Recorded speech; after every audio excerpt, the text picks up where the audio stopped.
अध्याय 13। शिलालेख। जाओ।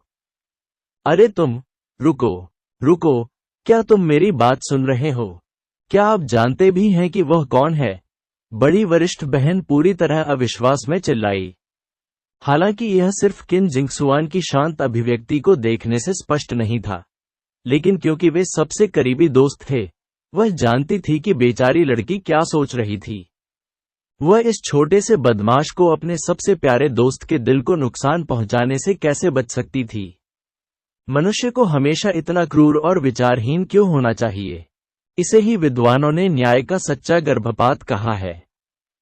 यह व्यक्ति वास्तव में समस्त मानव जाति का घृणित नमूना था। सबसे आश्चर्यजनक सुंदरता जिंगसुआन की तो बात ही छोड़ दें। यहां तक कि अगर जीतर विभाग से छीनी गई एक यादृच्छिक लड़की को भी प्रस्तुत किया जाए, तो वो पुरुषों की भीड़ को कुत्तों की तरह दौड़ने पर मजबूर कर देगी। इस लड़के को अपनी सीमाएं नहीं पता थीं। किसी भी व्यक्ति के लिए किन जिंगसुआन को ऐसे अस्वीकार करना जैसे यह कोई और दिन हो, यह एक सपना रहा होगा। लिन मिंग का हृदय शोकग्रस्त हो गया। वह निश्चित रूप से जानता था कि किन जिंगसुआन कौन था, लेकिन ऐसा नहीं था कि वह अपनी योजनाओं को प्रकट कर सके। इसलिए उसने इस विषय को टालने की कोशिश की। बड़ी वरिष्ठ बहन, मेरे पास वास्तव में कुछ है जो मुझे करना चाहिए। मैं आपसे झूठ नहीं बोल रहा हूं यहां। तू किसे बड़ी सीनियर सिस्टर को छोटी बदमाश कह रही है? देखो, मैं ऐसी छोटी छोटी बातों पर तुम्हारे साथ झगड़ा नहीं करने जा रहा हूं। इसलिए मैं कुछ अनुग्रह करूंगा और तुम्हें जो कुछ भी करने की जरूरत है उसे करने के लिए कुछ नौकरों को उधार दूंगा, चाहे वह कितना भी महत्वहीन क्यों न हो। बड़ी वरिष्ठ बहन लिन मिंग के सामने अपने हाथों को मजबूती से उसकी कमर पर रखकर खड़ी हो गई और उसे जाने से रोक दिया। हालांकि उसकी पारिवारिक पृष्ठभूमि कहीं भी किन जिंगसुआन जितनी भव्य नहीं थी, वह भी एक कुलीन परिवार से थी, और स्काई फॉर्चून सिटी में मामलों को संभालने के लिए कुछ नौकरों को भेजना अपने आप में सादगी थी। लिन मिंग के पास शब्द नहीं थे। ये युवती बहुत दबंग और घमंडी थी। उसने कहा, मेरा व्यवसाय खेती है। इन कुछ आगामी महीनों में मेरे पास खाली समय नहीं है।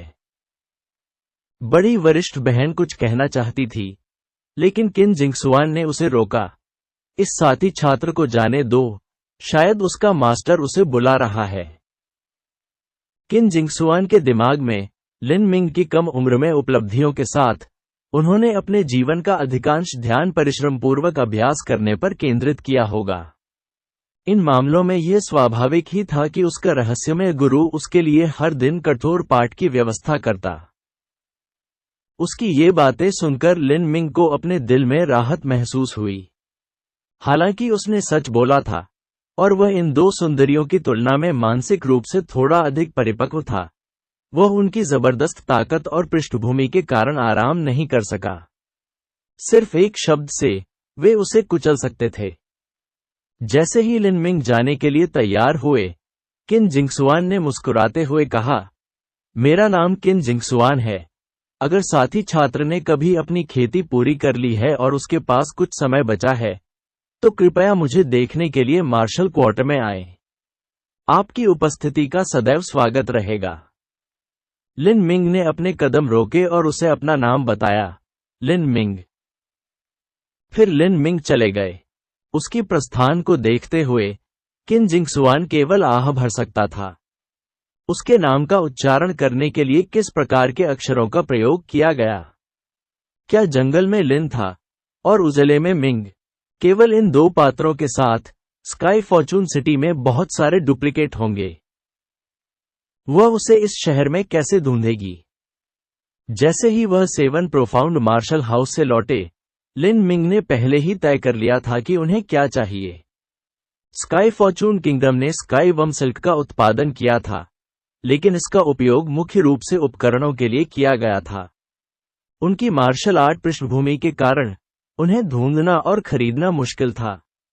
हालांकि वह लिन जियाओडोंग से परिवार से कुछ खरीदने का अनुरोध कर सकता था, क्योंकि इतने बड़े परिवार में निश्चित रूप से संगीतकार थे और जब तक कोई बाजार मूल्य का भुगतान करता है, तब तक इसे प्राप्त करना आसान होगा।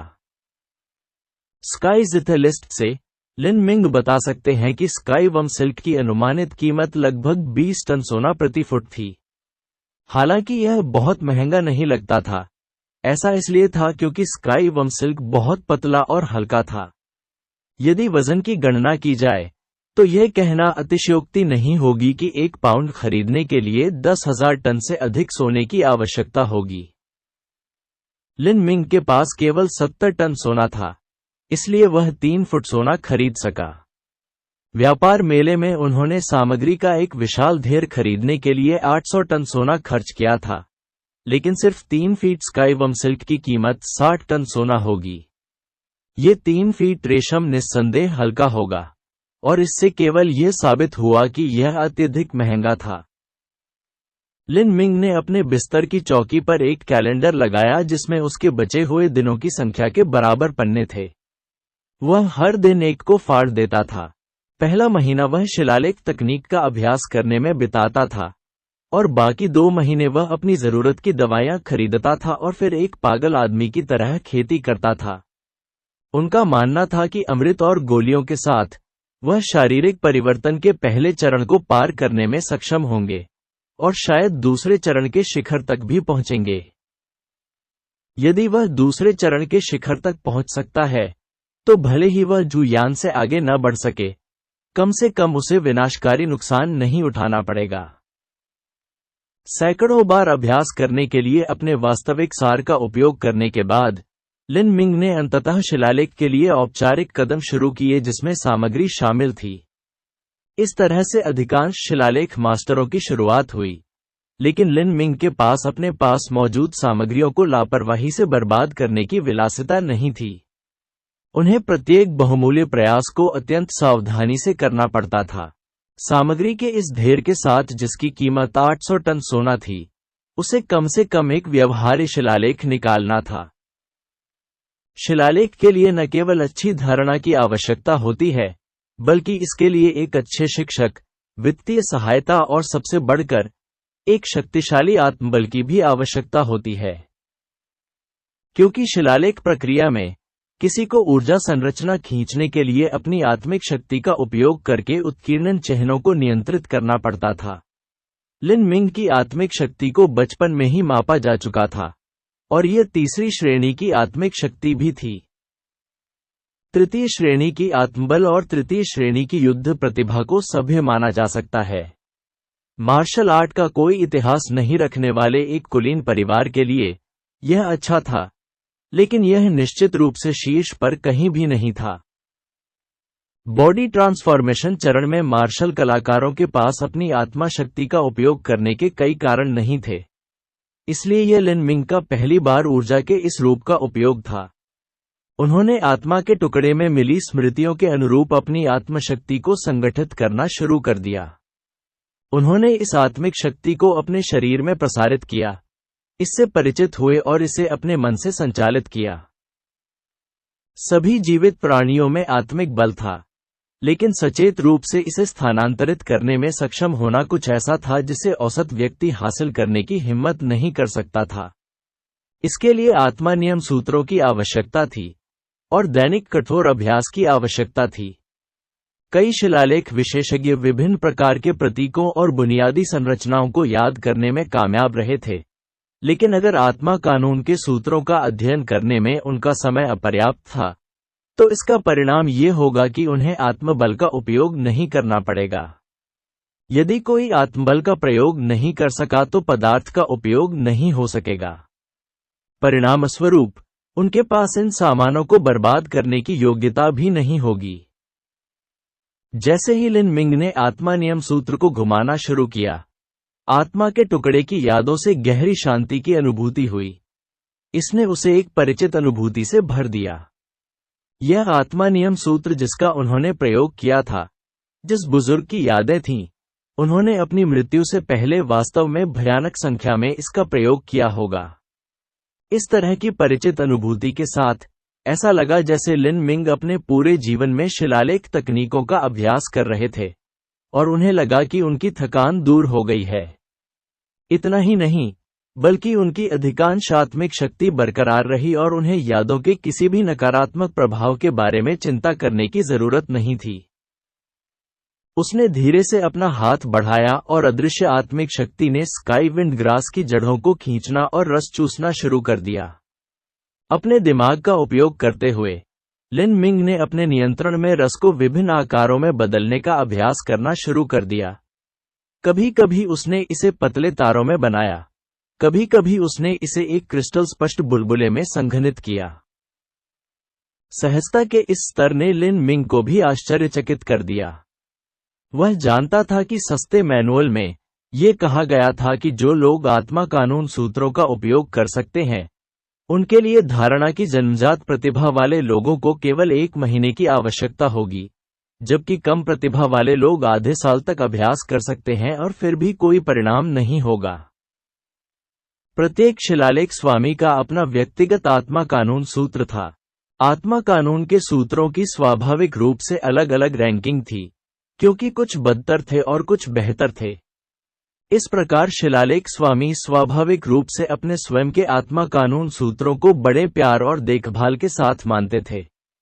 ये कुछ ऐसा था जो शायद वे अपने शिष्यों को भी नहीं देते थे, क्योंकि आत्मा नियम सूत्र सीधे तौर पर आत्मिक बल का उपयोग करने की क्षमता को प्रभावित करता था। एक शिलालेख विशेषज्ञ के लिए इसका सर्वाधिक महत्व था। बिना किसी संदेह के बुजुर्ग की यादों के भीतर ओवरबियरिंग सोल टैक्टिक आत्मा कानून सूत्रों के शीर्ष पर था। यहां तक कि स्काईस्पेल महाद्वीप के महानतम शिलालेख स्वामी भी इस महान बुजुर्ग की तुलना में छोटे बेवकूफ बच्चों के अलावा कुछ नहीं थे। ये कहते हुए कि लिन मिंग को स्मृतियों से उत्पन्न कानून आत्मा सूत्र से परिचित था। व्यवहार में उनकी 3री कक्षा की आत्मा बल प्रतिभा 4थी कक्षा या शायद 5वीं कक्षा की प्रतिभा के बराबर थी। ये वो अनमोल तकनीकें थीं जो यादों द्वारा छोड़ दी गई थीं। उनकी 5 अंगुलियों ने आसानी से एक साधारण सील का निर्माण किया और आत्मिक बल का एक उछाल आकाश पवन घास के रस की बूंद में प्रवेश कर गया। लिन मिंग की उंगलियों ने हवा में एक रेखा खींची जो चमकदार रोशनी से चमक रही थी। आत्मिक शक्ति ने स्काई विंड ग्रास रस के साथ संपर्क किया और तेजी से एक सुखद और रहस्यमय रून में परिवर्तित हो गया। रून एक नख से भी छोटा था, फिर भी इसमें एक जटिल ऊर्जा थी। यहां तक कि एक ही रून के भीतर आकार, तकनीक, आत्मिक बल की ताकत और अन्य कारकों में सूक्ष्म अंतर के कारण 10,000 शिलालेख मास्टरों की 10,000 अलग अलग अभिव्यक्तियां होंगी, और इनके भीतर कम या अधिक गहनता वाले भी होंगे। लिन मिंग यह नहीं बता सके कि उनके द्वारा बनाया गया प्रतीक रून कचरा था या खजाना, लेकिन वह अभी भी अपने परिणाम से संतुष्ट थे। उन्होंने अपना अगला प्रतीक रून बनाना शुरू किया। उसने स्काई विंड ग्रास जूस की केवल आधी बूंद का उपयोग किया था, इसलिए उसके पास अभी भी आधी बूंद शेष थी। जैसे ही उसने एक और सील बनाई, उसकी उंगलियां मुड़ गईं और उसने अपनी आत्मा की शक्ति को आधी बूंद से दूसरी सील में संघनित करना शुरू कर दिया। हालांकि जैसे ही सील चमकी, लिन मिंग की आत्मा शक्ति में हल्की सी बड़बड़ाहट हुई जिससे आउटपुट में गिरावट आई। लिन मिंग केवल देख ही सकता था कि तरल की आधी बूंद तैरती हुई राख में बदल गई। लिन मिंग केवल आह भर सकता था और अपनी जीभ काट सकता था। उस एक बूंद को बनाने के लिए लगभग 1 जिन जड़ों की आवश्यकता थी, और उन जड़ों के लिए कुछ टन सोना खर्च हुआ। आम जनता के लिए यह पूरे परिवार की मासिक आय थी। इसकी कल्पना करना कठिन था, लेकिन जिन लोगों ने अभी अभी शिलालेख तकनीक का अध्ययन करना शुरू किया था, उनके लिए अपनी आत्मिक शक्ति को स्थिर रखने का कोई रास्ता नहीं था, और इस प्रकार विफलता एक रोजमर्रा की घटना थी और सफलताएं सच्चे चमत्कार थीं। पलक झपकते ही कुछ टन सोना हवा में उड़ गया। एक दिन में शिलालेख तकनीकों का अभ्यास करने पर कुछ 100 टन सोना खर्च करना आसान था। यह वास्तव में पैसा बर्बाद कर रहा था। असफलता का स्वाद अभी भी उसके मुंह में ताजा होने के कारण लिन मिंग अधिक सतर्क हो गया। उसने मुहर बनाने के लिए फिर से अपनी उंगलियां घुमाईं और एक एक करके उसके हाथों से और शिलालेख निकले। बेशक वह सफल होने की तुलना में अधिक बार असफल हुए, लेकिन जैसे जैसे समय बीतता गया, असफलताओं की संख्या कम होने लगी। जैसे जैसे लिंग मिंग ने अधिक रून्स का उत्पादन किया, उसे पता चलने लगा कि उसकी स्वयं की अल्प आत्मा शक्ति बहुत कमजोर थी, और यह उसके शारीरिक परिवर्तन के पहले चरण से संबंधित था। यहां तक कि शीर्ष स्तर के ट्रू प्राइमल कैओस फॉर्मूला और ओवरबियरिंग सोल टैक्टिक के समर्थन के बावजूद वह अधिक समय तक जारी नहीं रह सके। इतनी कम आत्मिक शक्ति का उपयोग करते हुए लिन मिंग उतनी आसानी से रन नहीं बना सका जितनी वह पहले बना सकता था। इसके अलावा आत्मबल की कमी के कारण उनमें अधिक दोष दिखाई देने लगे और प्रत्येक दोष के साथ आत्मबल की बर्बादी भी होने लगी।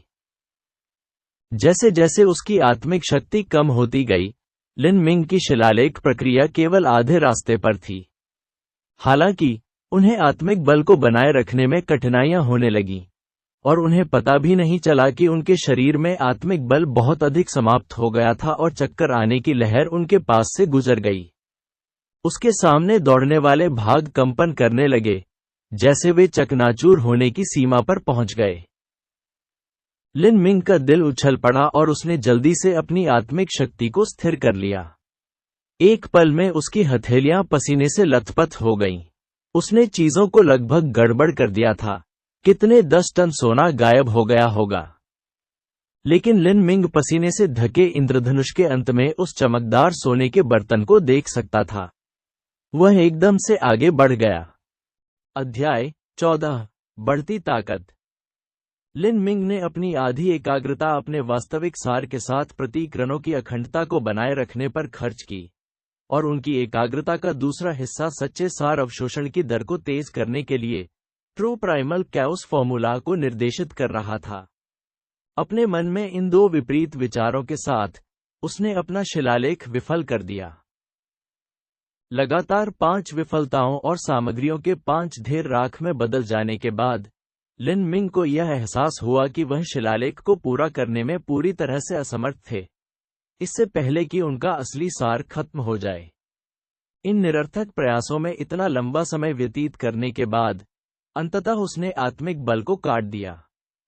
हवा में बची हुई सीलें कांपने लगी और फिर एक के बाद एक शानदार चमक के साथ विस्फोट हो गया। सुंदर प्रतिभा को देखकर लिन मिंग को अपने दिल में एक तेज दर्द महसूस हुआ। यह पैसा था, ये सब उसके पैसे थे। हालांकि उन्हें पहली बार में सफल होने की उम्मीद नहीं थी, लेकिन इतना सोना खोना उनके लिए कठिन था।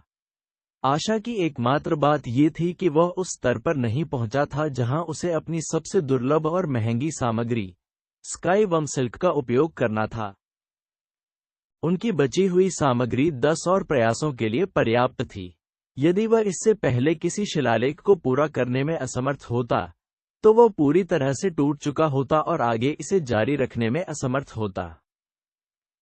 कोई भी अन्य शिलालेख स्वामी उसके विचारों को सुनता और खून की खांसी करता। क्या आप 10 और प्रयासों में सफल होना चाहते हैं? कैसी कल्पना है! यह उनका पहली बार शिलालेख बनाने का प्रयास था।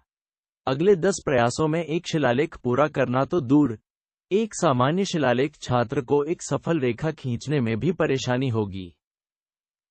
लिन मिंग ने सामग्रियों की बची हुई राख को इकट्ठा किया और एक क्षण पहले की अपनी गलतियों को याद करना शुरू कर दिया। जो यादें उसे अपने बड़ों से विरासत में मिली थीं, वे गलत नहीं थीं, लेकिन बात सिर्फ इतनी थी कि उनके बीच आत्मिक बल का अंतर बहुत बड़ा था। हो सकता है कि वह एक साधारण शिलालेख भी पूरा न कर पाए। बुजुर्ग की स्मृति में इन शिलालेख तकनीकों को उनके द्वारा सरल और हल्का माना जा सकता था, लेकिन स्काई स्पेल महाद्वीप में वे अभी भी अतुलनीय रूप से जटिल ईश्वरीय तकनीकें थीं। एक बार खींचे जाने पर इस भूमि के शिलालेख स्वामी भी चौंक जाएंगे। अपनी विफलता के कारणों का सारांश देने के बाद लिन मिंग ने जवाबी उपाय की योजना बनाना शुरू किया। वह इतने कम समय में अपनी आत्मिक शक्ति को नहीं बढ़ा सका, लेकिन वह यह कर सकता था कि जितना संभव हो सके अपनी गलतियों को कम से कम करे। ऐसा केवल इसलिए था क्योंकि प्रत्येक गलती आत्मबल की बर्बादी थी। यदि उसने कम गलतियां की, तो उसके पास न केवल अधिक सामग्री और इस प्रकार धन होगा, बल्कि उपयोग करने के लिए अधिक आत्मिक बल भी होगा। ऐसा सोचकर लिन मिंग ने सामग्रियों का उपयोग करना छोड़ दिया और इसके बजाय केवल एक बिना सोचे समझे ज़ोंबी की तरह अपनी आत्मा की शक्ति का बार बार उपयोग करने का अभ्यास किया। उनका विचार बहुत सरल था। आत्मबल का प्रयोग निःशुल्क था और शरीर पर आसान था। यदि वह ट्रू प्राइमल कैओस फॉर्मूला का अच्छी तरह से अभ्यास करता है तो वह कुछ भी नहीं खोएगा, बल्कि साथ ही अभ्यास भी कर सकेगा। संभवतः इससे अधिक उत्तम क्या हो सकता है। ऐसा लग रहा था मानो ये दोनों एक दूसरे के लिए ही बने हों। जब तक उसने कोई पैसा बर्बाद नहीं किया, तब तक उसे कोई डर नहीं था। इससे कोई फर्क नहीं पड़ता कि उसने 100 बार अभ्यास किया। यदि वह पर्याप्त नहीं होता तो वह 1000 बार अभ्यास करता। यदि यह पर्याप्त नहीं होता तो वह 10,000 बार या 100,000 बार या 10 लाख बार भी अभ्यास करता, जब तक कि प्रक्रिया एक प्रतिवर्ती न बन जाए, और तब उसे विश्वास नहीं होता कि वह फिर से असफल हो जाएगा। स्काई फॉर्चून सिटी, मार्शल का क्वार्टर। स्काई फॉर्चून सिटी में 2 परिसरों को सबसे भव्य और शानदार वास्तुशिल्प उपलब्धियां माना जाता था, इंपीरियल पैलेस और मार्शल क्वार्टर, जो स्काई फॉर्चून सिटी के उत्तर पश्चिमी कोने में स्थित था। मार्शल का क्वार्टर एक छोर से दूसरे छोर तक 3 मील लंबा था और यह 1000 कदम चौड़ा था। वहां सुंदर फूलों के साथ चट्टानी झरने थे और एक घुमावदार गलियारा उद्यान था। साथ ही पानी के किनारे अनगिनत मंडप भी थे। यह सचमुच लुभावना था। अभी मार्शल क्वार्टर लाइब्रेरी मंडप में एक बुजुर्ग व्यक्ति एक लंबा गाउन पहने हुए था और एक सोने का पानी चढ़ा पक्षी पिंजरा ले जा रहा था। उसके बगल में सफेद पोशाक में एक शांतिपूर्ण दिखने वाली लड़की खड़ी थी। ये किन जिंगसुआन था। ओह, तो क्या वहां ऐसा कोई है? यहां तक कि आप भी उससे विनम्रतापूर्वक पराजित हो गए। मम्मर, किन जिंगसुआन ने विनम्रता से सिर हिलाया। बूढ़ा व्यक्ति उसका गुरु, स्काई फॉर्चून सिटी का सबसे प्रतिष्ठित और प्रसिद्ध शिलालेख गुरु मिस्टर मुई था। किन जिंगसुआन की याददाश्त बहुत अच्छी थी। उसने घटित घटनाओं का पूरी तरह से वर्णन किया, यहां तक कि लिन मिंग के हर शब्द का भी।